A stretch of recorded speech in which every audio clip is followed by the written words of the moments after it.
access to affordable child care. Tennesseans want access to their body. I have heard zero requests for public land to be given to a billionaire to create an underground tunnel. Zero. Never. None. And the first time that I heard about it is probably the first time that you heard about it. So when my constituents reached out to me and asked questions, Councilwoman, can you tell me about this tunnel? No, I cannot.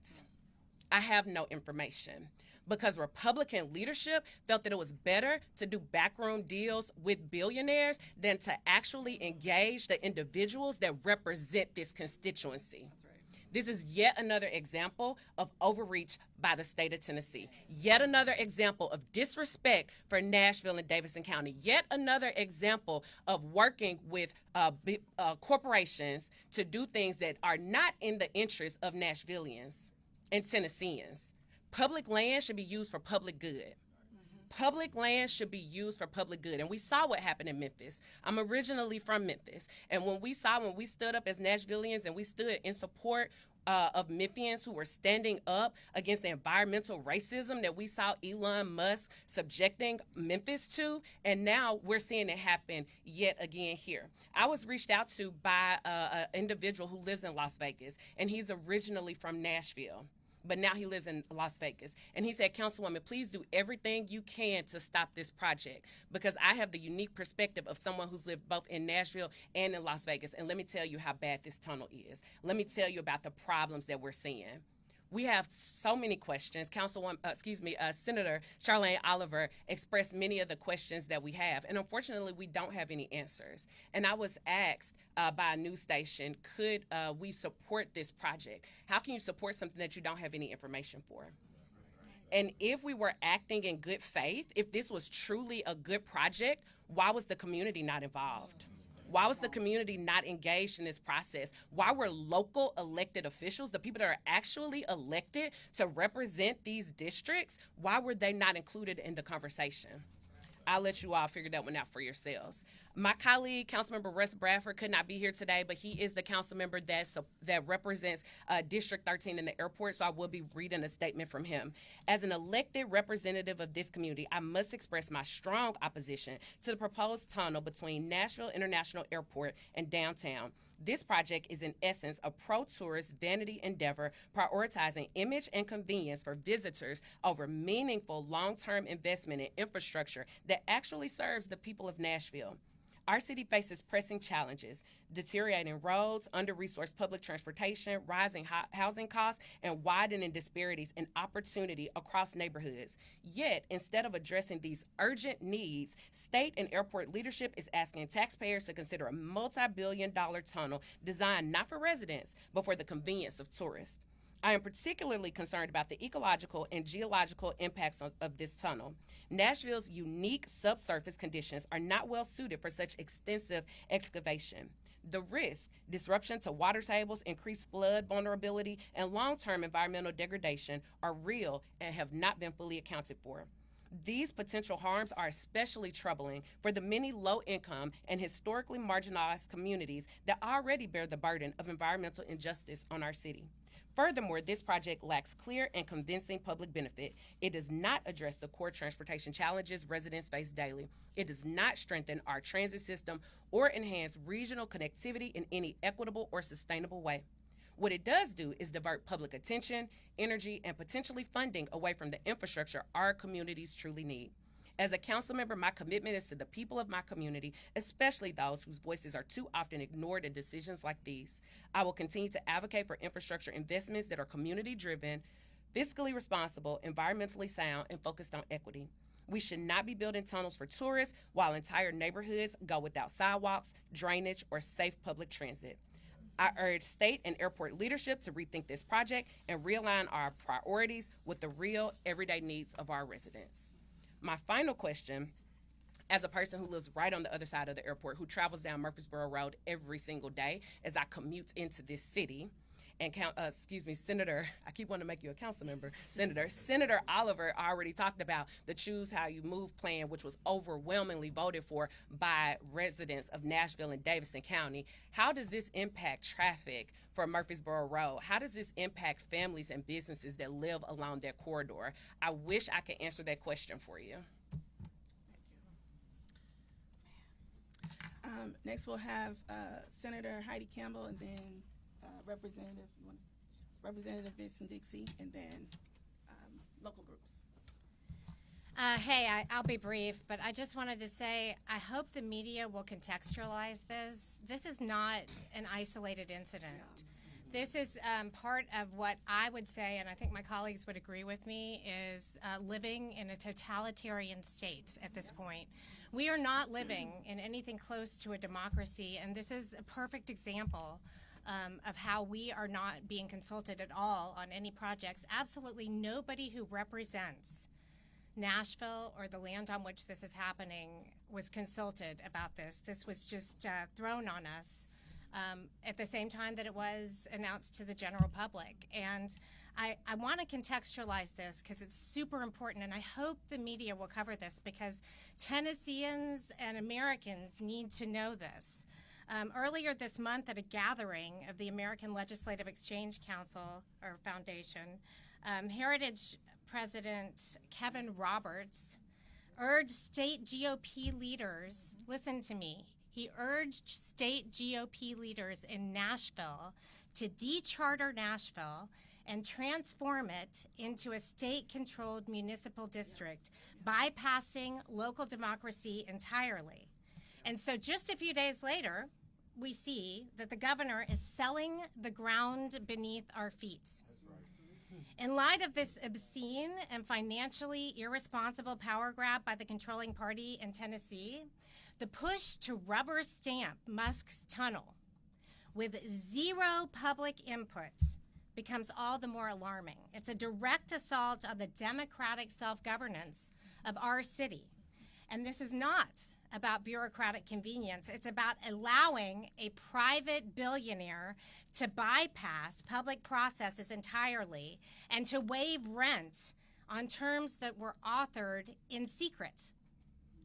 And that means no public scrutiny, no competing proposals, and no community input, even though all of Nashville, and this cannot be emphasized enough, all of Nashville bears the risk. So if something goes wrong, there is no policy or oversight to protect the public interest. Nashville deserves better than backroom handouts to billionaires. Our city deserves a government that values accountability, transparency, and fairness over short-sighted deals. I grew up here. This is my home. And let me be clear, this bill is not something that we asked for, and this is not Bill Lee's city to give away. There was zero consultation with professional zoning staff, engineers, city planners, or elected officials who actually represent Nashville. And nobody wants our public goods handed over to the world's richest man, with zero consideration for the people who live here. Nashville is not just open for business as a cheap tax, cheap labor playground for corporations and bachelorette parties.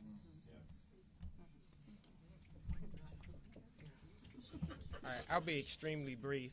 This is probably one of the greatest examples of the good old boys club.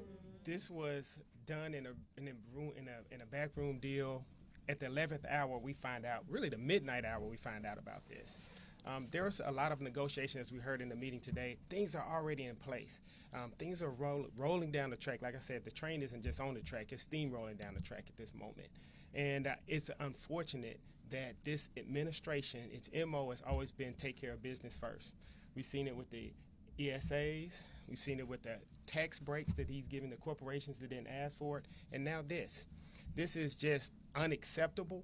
Government is supposed to happen for the people and not against the people. And that's what continuously happens in Tennessee. This is a time for us to stand up, band together. It doesn't matter what your political preference is. It's just truly about the people. If you care about your common person, you care about your community, you care about just everyday quality of life living, you have to get involved, because this is unacceptable for them to just railroad this project on us that we didn't ask for. There's no need. There's no way that this impacts or helps the average Nashvilleian. It does, in no way does it relieve the traffic congestion that we have here. No way does it move mass amount of people around in a rapid manner. So I think that there's other people complicit besides the governor in this, because there's, as we heard today, those plans have been going on for a while. So it doesn't just stop at his administration. We have to look locally at our municipalities at how are they involved in that too.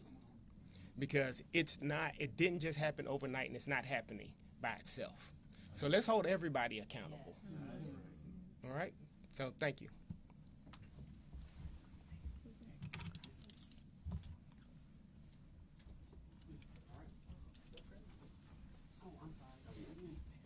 Oh, that's right. Next, we will have Adam Nicholson. He is with Transit Now Nashville Coalition. Great. Thanks so much.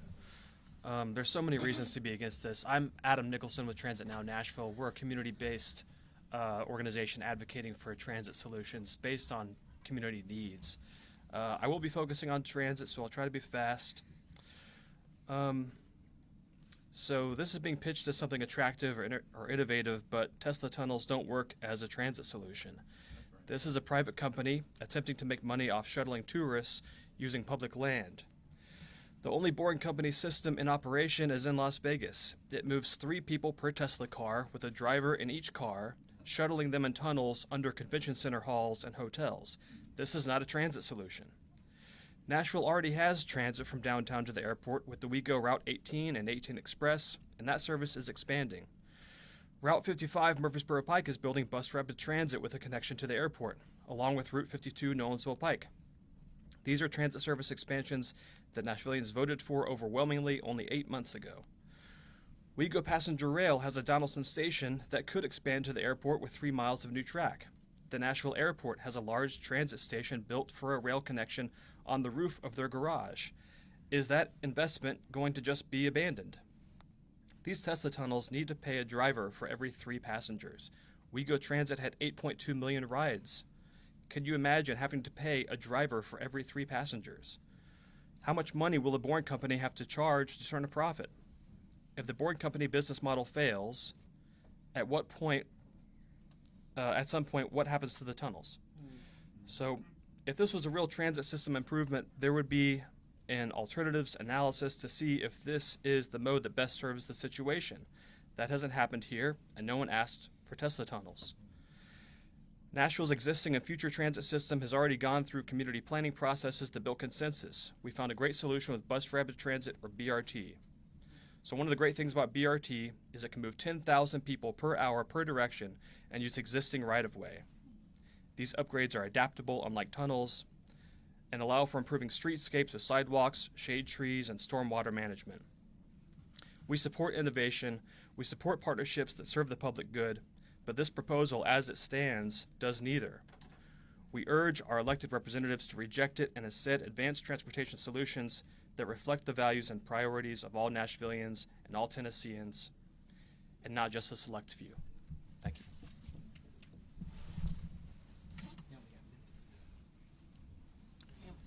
Make sure you introduce yourself. Good morning, everybody. My name is Richard Massey. I'm the Shelby County Ground Game Organizer for the Equity Alliance. Today, we're coming to you from Memphis to alert you of the urgent and critical nature of what's happening right here, right now in Nashville. Since June of last year, Elon Musk has operated the world's largest supercomputer in the backyard of Memphis's most vulnerable residents in Boxtown, operating 35 methane gas turbines in direct vicinity of homes, churches, businesses, and schools, all without any public input and without any consideration for the people who've lived in the area that has suffered for generations from legacy pollution. And then Elon shipped over an entire natural gas power plant from overseas to power Colossus, all while expanding XAI into another historically black neighborhood in Memphis, being Whitehaven. Less than half a mile away from the John P. Freeman School, Colossus 2 will belch out pollutants that will be inhaled by Whitehaven's finest K-8 students, putting them on par to graduate with higher rates of cancer and asthma, as well as a whole host of life-threatening ailments. This is a crisis that has already claimed the lives of South Memphis's grandparents, fathers, mothers, brothers, and sisters.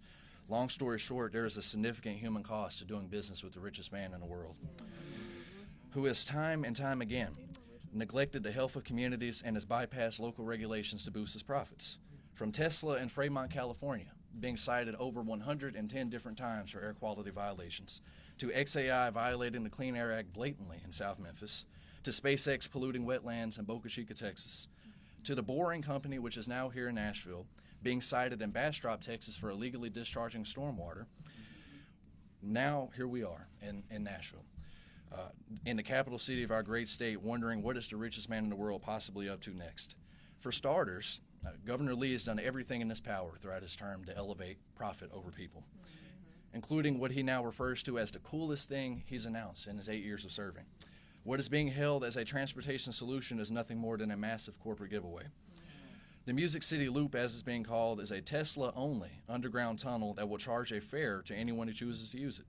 This is essentially an underground private taxi service that will serve to promote Tesla vehicles as opposed to alleviating any congestion in Nashville. We can look at the similar Vegas Loop, which has been regarded by residents as nothing more than a glorified toll tunnel for wealthy residents and tourists. Because these projects are privately funded, at least to our knowledge, they are largely exempt from necessary environmental reviews and efficiency assessments. According to ProPublica, the Boring Company twice installed tunnels with no permits to work on county property, and state and local environmental regulators caught the company dumping untreated water into the sewage system of Las Vegas. Disabled residents in Las Vegas stated that these rides provided minimal accommodations at best. And while Musk and his company shareholders were heralding this project as a breakthrough, boring workers were filing several complaints of OSHA about, quote, ankle-deep water in the tunnels, muck spills, and severe chemical burns. Is this truly the best that we can do here in Nashville? Why is there zero urgency at all to consider the means-tested solutions offered by public transit advocates in the city for years?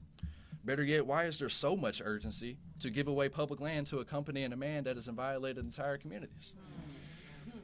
And for those of who are downplaying the political nature of this all, this is the same man who bought the 2024 election to cripple the EPA, to cripple the FAA, to cripple the Department of Labor, and several other agencies that monitor the scale of misconduct. To those of whom say that this isn't political should speak with Representative Justin Jones, who was just barred entry at a special event announcing this ridiculous project in his own district at the request of Bill Lee. Does a project announced at a special event with a special invitee list behind armed officers sound like something that represents everyday Nashvillians? Absolutely not. Again, we are here not to instill fear or uncertainty, but to give you all a warning before the groundbreaking even takes place. Thank you.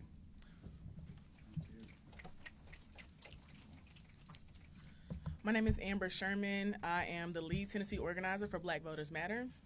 I interact with voters every day, from community meetings like the one I was at yesterday about blight, to canvassing against XAI, to phone banking, and I can tell you none of them have ever mentioned wanting a tunnel under Nashville to get to the airport. Once again, Tennessee Republicans and our governor are focused on the wrong thing.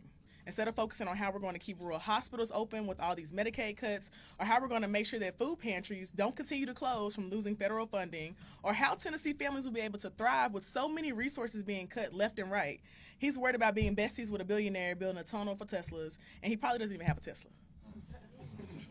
It's honestly embarrassing and a disservice to Tennesseans who deserve a governor who prioritizes their actual needs and not their weird desires of a billionaire.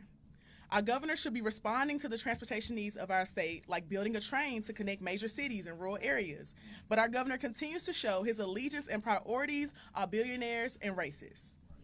Elon Musk and the Boring Company are on a mission to wreak environmental havoc throughout our entire state. Looking at what's happening in Memphis with XAI and the amount of pollution that they're causing every single day, the way they've started the project with no permits, the amount of turbines they've been using, even though they said they were using 15, but then we see they're using 35, the continual lies. We don't need this project in our state. If we don't stop what's happening in Memphis and Nashville, they'll be announcing a project in East Tennessee next. Thank you.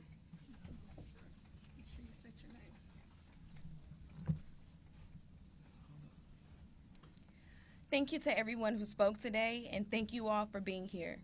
I'm Jess Williams, a representative of the Shift Nashville Coalition and Director of Growth and Engagement with the Equity Alliance. What you've heard today here is the absolute truth. This tunnel is not about progress. It's about profit. It's not for us. It's for them. It's not our plan, and we refuse to sit silently as they try to build it under our feet. From South Nashville to South Memphis, Elon Musk, you cannot have our communities.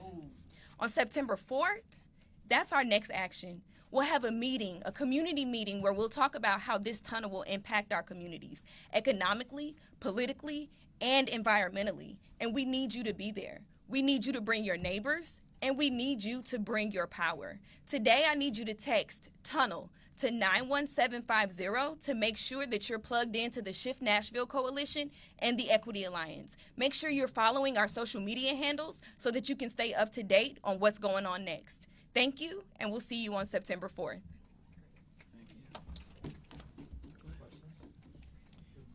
Yeah, we'll take some few questions. Just ask Senator Oliver, if there was a tunnel being tunneled from the airport into Franklin through Williamson County, do you think Williamson County officials would have been involved in the conversation? That's a no-brainer.